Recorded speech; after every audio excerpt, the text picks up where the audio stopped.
이제 14주 마지막 강의입니다.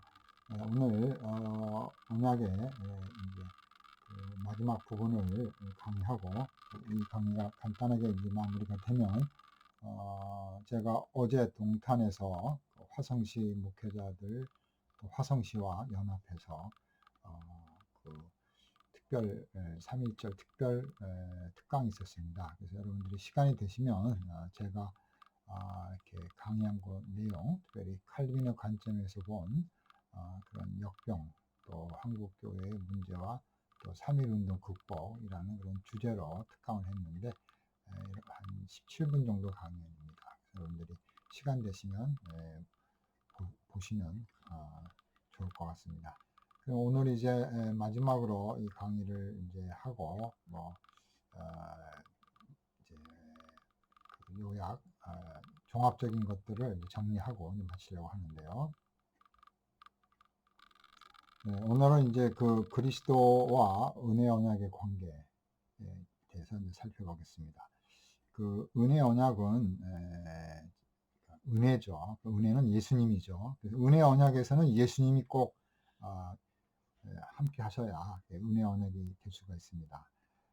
그래서 오늘 은혜 언약 한번 여러 가지 구약부터 한번 살펴보겠습니다. 은혜 언약은 행위 언약과 다른 게, 행위 언약은 인간과 하나님이지만 은혜 언약은 예수님이 계시는 거죠. 그래서 예수님이 중간에서 우리 인간을 화해시키고 우리의 죄를 용서해 주시고 우리 대신 십자가에 돌아가시고 율법을 완성하셔서 우리로 하여금 하나님과 이런 영적인 사랑의 관계, 구원의 관계를 이루게 하는 것이 은혜 언약이죠. 자, 은혜 언약 속에는 여러 다양한 이제 사람들이 있죠. 여러 특색 있는 사람들이 있습니다. 공동체로서 특별히 뭐 교회라고 볼 수도 있겠지만 믿는 자, 또 중생한 자, 중생하지 않는 자, 또 자녀들, 믿는 자들의 자녀들, 이런 관계 속에 어떻게 우리가 그런 관계 속에서 이들을 이해해야 할 것인가를 보겠습니다. 자, 은혜 언약 속에 있으면서 성인들을 볼 수가 있습니다. 성인들은, 우리 성인들은 믿음으로만 그런 어떤 또 합법적인 그런 이제 그런 조약, 하나님에 대한 믿음, 신뢰를 통해서 우리가 이제 은혜 언약에 들어가는 거죠. 그리고 이제 은혜 언약 속에서 우리가 이제 생명의 교통, 하나님께서 주신 생명을 우리가 또 얻게 되는 이런 약속을 또 받게 되는 거죠. 그래서 우리는 온전한 혹은 완전한 언약 생활에 들어가게 됩니다. 자, 그런데 뭐 성인이 돼서 하나님을 순수하게 믿고 또 죄를 고백하고 거듭난 사람들은 언약 관계에 문제가 없어요. 근데 이제 예를 들면 이제 그 신자들의 자녀 경우는 이걸 어떻게 볼 것인가? 믿는 자의 자녀들은 믿음에 의한 합법적인 그런 이제 협약, 특별히 하나님께서 그 믿는 모든 그 후손들, 아브라함의 후손, 아브라함이 복을 받는다고 했을 때 아브라함, 이삭도 야곱도 낳지 않았는데 다 이미 하나님의 약속 속에 축복의 대상으로 구원의 대상으로 들어가는 거죠. 그래서 그런 협정 혹은 그런 약속에 의해서 언약에 들어가죠. 또 그것은 문제는 생명의 고통으로서 언약에 들어간다는 것은 아니라는 거예요. 막바로 들어가겠지만, 그래서 진정한 그런 언약 관계에 들어가지는 않죠. 우리의 자녀들이 아직 신앙을 제대로 고백도 하고 어린아이 같은 경우 그렇죠. 그래서 하나님의 그 약속은 이제 우리 자녀들이 신앙생활 잘 하면은 구원받고 언약의 백성이 될 것이다, 이런 확신을 주는 거죠. 또 우리의 자녀들은 이제 자라면서 점점 이제 그런 신앙을 가져야지 이제 불신앙을 갖는다든지 또 하나님을 반역한다든지 뭐 그러지 않는 한 생명을 소유하고 있다고 보아야 됩니다. 또 그들이 점점점 자라서 자발적으로 이제 어릴 때는 신앙 고백을 잘 못하죠. 어린아이들이 아직까지는 믿음에 대한 지식이 없기 때문에 고백을 할 수 없지만 이들이 점점점 커가지고 중학생, 고등학교 가서 이제 신앙 고백, 예수님을 믿고 하나님의 자녀라는 것을 확신하는 그 고백을 통해서 이제 그런 언약적인 책임을 이제 받아들이게 되는 것이죠. 하나님의 말씀을 순종하고 하나님의 계명을 지키고 또 예수님을 믿는 자에게는 구원이 온다. 뭐 이런 것들을 이제 마음에 받아들이는 거죠. 그런데 이런 것들에 대해서 본인이 약속을 안 지키고 또 그것을 무시하고 하나님의 말씀을 이제 그런 구원에 대한 약속을 무시하게 되면은 그 사람은 이제 언약의 파괴자가 되는 거죠. 예외적인 특별한 경우겠죠. 다 믿는 자의 자녀들은 다 고백하고 다 언약적인 관계에 들어가지만 반드시 100%가 다 그렇지 않다. 파괴자가 될 수도 있다라고 봅니다. 그 다음에 마지막 세 번째로는 언약 안에는 있지만 비중생자들이 있습니다. 그러니까 그런 어떤 전체가 들어올 때, 전체가 하나님의 백성이 될 때, 그런 어떤 합법적인 관계 속에서 언약의 그 틀 안에는 들어올 수 있어요. 비중생자도 일시적으로 그런 언약 속에 들어갈 수가 있다고 봅니다. 로마서 9장 4절.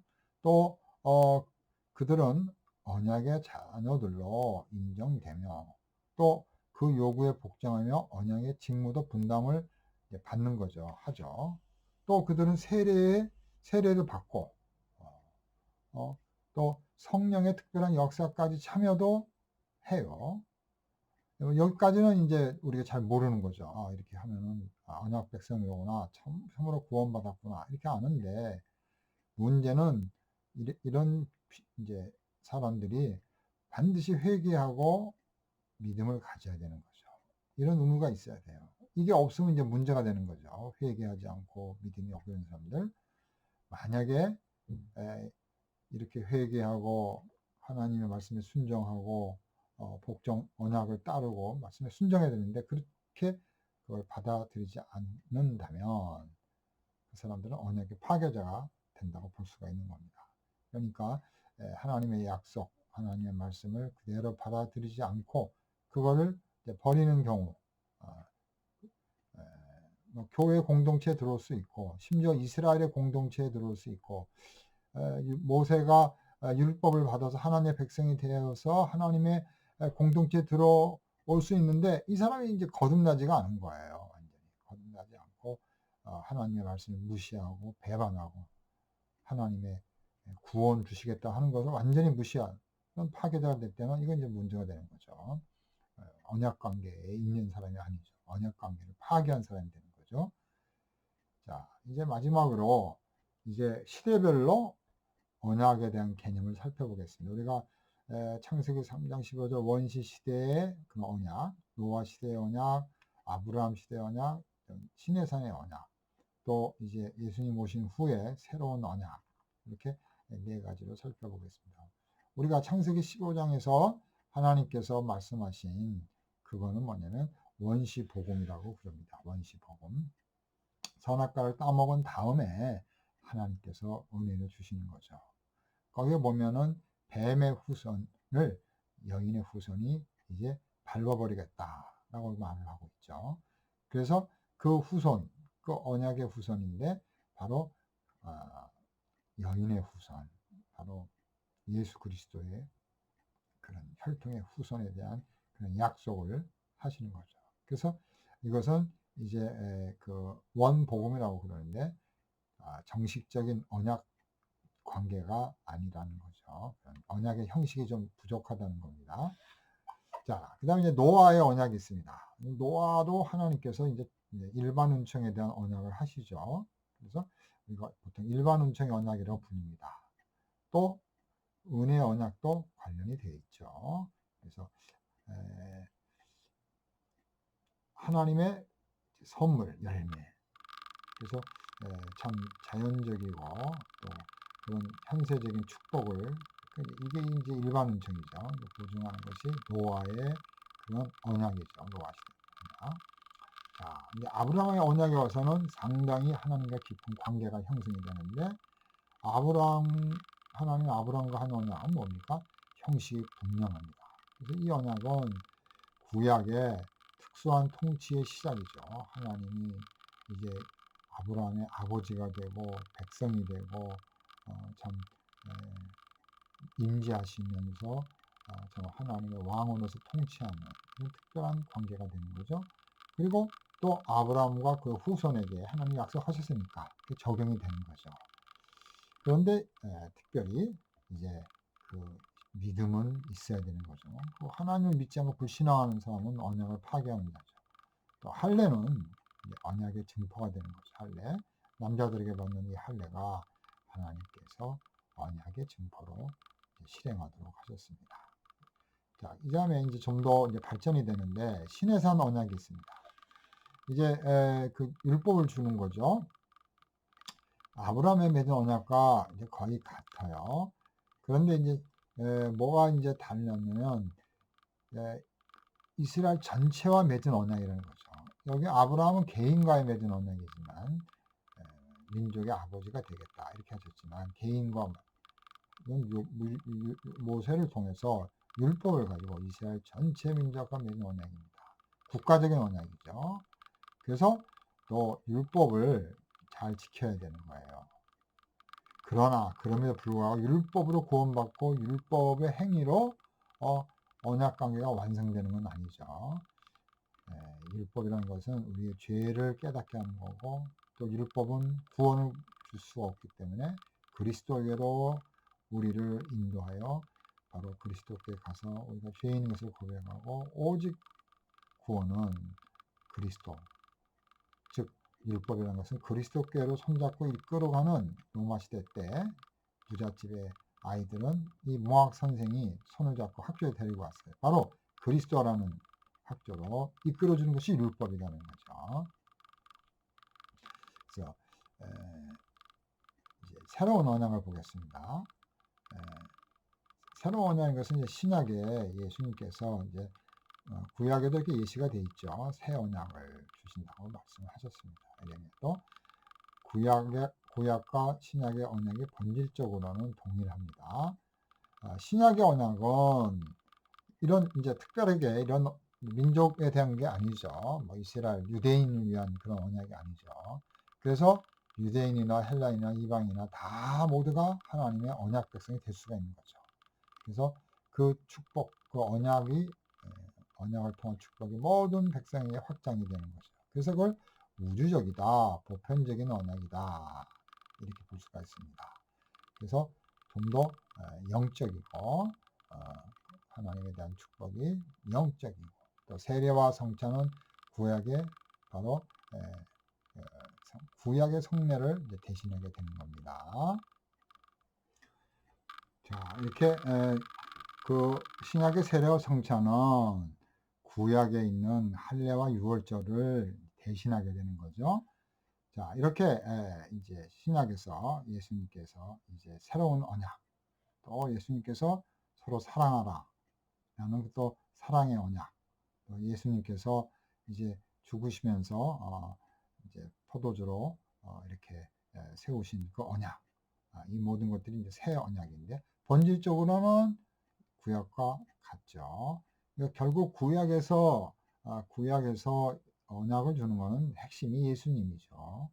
예수 그리스도를 통해서 언약이 완성이 되고 언약이 이제 그 목적을 이루는 거죠. 신약에서도 바로 예수님이 언약의 이제 핵심으로서 율법을 완성하는 그런 언약자죠. 그래서 우리는 그 예수님을 믿을 때 예수님의 그 죽으심과 부활을 통해서 우리도 언약에 참여하고 언약에서 완성이 돼서 구원이 이루어지는 이런 모습을 볼 수가 있습니다. 그래서 우리가 이 언약 관계를 좀 이렇게 좀 딱딱하고 어렵지만 언약의 이런 핵심은 이제 어떻게 보면 조금 이제 우리가 복음이다 이렇게 얘기해도 되는데, 그걸 좀 더 신학적으로 이렇게 하나님과 인간의 깊은 관계 속에서 살펴볼 때 우리가 이제 언약 혹은 이제 언약 신학적 관점이라고 이렇게 우리가 볼 수가 있습니다. 왜냐하면 한 그 특정한 순간을 강조해서 하나님의 구원의 역사와 하나님의 그 말씀의 능력을 우리가 살펴보기 위해서 언약이라는 그런 용어를 이제 사용하면서 우리의 구원을 이루어가는 그런 모습을 창세기 3장 15절, 노아 시대, 또 아브라함의 언약, 또 이제 뭐 다윗의 언약도 있습니다. 다윗의 언약도 있고, 또 신약에서 예수님께서 하신 그런 또 언약, 그래서 신약의 언약 이렇게 우리가 살펴봤습니다. 자, 그러면 우리가 이제 정리를 하면 우리가 이제 인간론을 우리가 이렇게 살펴봤어요. 그래서 첫 시간에는 이제 저희들이 서론을 했지만 인간론이 왜 중요한가 이런 것들을 살펴봤고요. 또 인간의 기원에 대해서 또 이런 참 생물학적인 이런 것들도 살펴봤죠. 인간은 하나님의 형상으로 참 만들어진 존재라는 이게 아주 의미가 굉장히 크다. 그래서 생육하고 번성하고 땅에 충만하라 라는 그런 대위임을 받은 인간이라는 거죠. 또 인간의 존엄성이 여기서 또 나오는 거죠. 그 다음에 이제 우리 또 보는 것은 이제 행위 언약 속에 있는 인간, 이제 그 하나님께서 먹지 말라, 먹으라, 먹을 때는 이제 그 행위에 대한 책임이 죄인이 된 거죠. 그래서 이 언약적 관점에서 볼 때 우리가 죄인이 되었는. 그래서 죄가 뭔가, 원죄가 뭐고 본죄가 뭐고 또 그런 이제 죄의 문제에 대해 살펴봤고, 또 은혜 언약에 대해서 살펴봤습니다. 인간론이 우리가 이렇게 인간을 이해하는 데 있어서 이렇게 하나님과의 관계, 약속의 관계, 또 인간의 그런 이 죄인으로서의 인간, 이런 것이 가장 중요한 그런 인간론의 키워드죠. 그래서 인간이 누구냐? 하나님의 형상으로 창조된 존재지만 언약을 깬, 언약을 파괴한 존재로서, 약속을 파괴한 자로서 죄인이 돼서 그 죄인의 상태에서 고생하고, 또 죄인의 그런 죄의 그 모습들, 죄의 특징들을 살펴보면서 그 죄가 이제 사해지는 과정, 즉 창세기 3장 15절에 있는 바로 원시 복음부터 노아의 일반 은총 언약, 또 이제 아브라함의 선택, 유대인을 선택해서 이제 조상이 되는 믿음의 후손이 나오는 아브라함의 조상. 그래서 그 아브라함의 후손을 통해서 예수님이 오신, 아브라함과 이삭과 다윗의 후손으로 오신 예수 그리스도 메시아 하나님이신 하나님이 오셔서 친히 그 언약을 완성하시는, 그래서 우리 인간을 완전히 구원해 주시는 이런 모습을 볼 수가 있습니다. 그래서 우리가 인간론은 죄에 빠진 우리 인간을 바로 하나님이 약속해 주셔서 믿는 자를 구원해 주시는 그런 참 그 세계관, 그런 관점, 그런 참 내용을 담고 있는 것이 이제 우리가 인간론이다 이렇게 이제 보면 될 것 같습니다. 자, 그래서 인간론은 신론 다음에 이제 하나님에 대해서 나오고 인간에 대해서 배우고 그 다음에 이제 예수님에 대해서 배우는 겁니다. 그래서 인간의 이 죄의 문제를 어떻게 해석하느냐, 그거를 바로 예수님이 누구신가, 예수님이 어떤 일을 하셨는가로 이제 들어가는 게 되는 거죠. 그래서 예수 그리스도를 알려주고 그 다음에는 이제 구원, 인간이 예수 믿고 구원받고 구원받은 사람들이 모이는 공동체, 주로 고백하는 공동체, 즉 교회론을 배우는 거죠. 그래서 교회에서 신앙생활을 하면서 하나님 나라를 바라보고 또 마지막 종말, 우리의 죽음의 종말, 또 역사의 종말, 그리스도의 다시 오심을 이제 우리가 또 보게 되는 거죠. 그래서 신론, 하나님, 인간, 그리스도, 구원론, 또 교회, 종말론 이런 순서로 이 조직 신학이 이렇게 형성이 되어 있습니다. 자, 이제 여러분들이 이 인간론에 대해서 이렇게 이제 강의를 들은 거에 대해서 감사를 드리고 이제 그 두 번째 시간은 제가 그 특강한 그 칼빈의 관점에서 본 역병 또 3.1운동 극복에 관한 그런 특강을 한번 보시고요. 레포트를 이제 12월 여러분들이 이제 2일까지 여러분들이 12월 8일까지 다음 주 12월 8일까지 레포트를 8일까지 제출해 주시면 감사하겠습니다. 한 학기 동안 이렇게 많지 않지만 참 여러분들이 열심히 들어주시고 수강해 주셔서 감사합니다. 바이러스 조심하시고 또 건강하게 계시다가 새 학기에 여러분들 기쁨과 또 이렇게 밝은 모습으로 여러분들을 만났으면 좋을 것 같습니다. 대단히 감사합니다.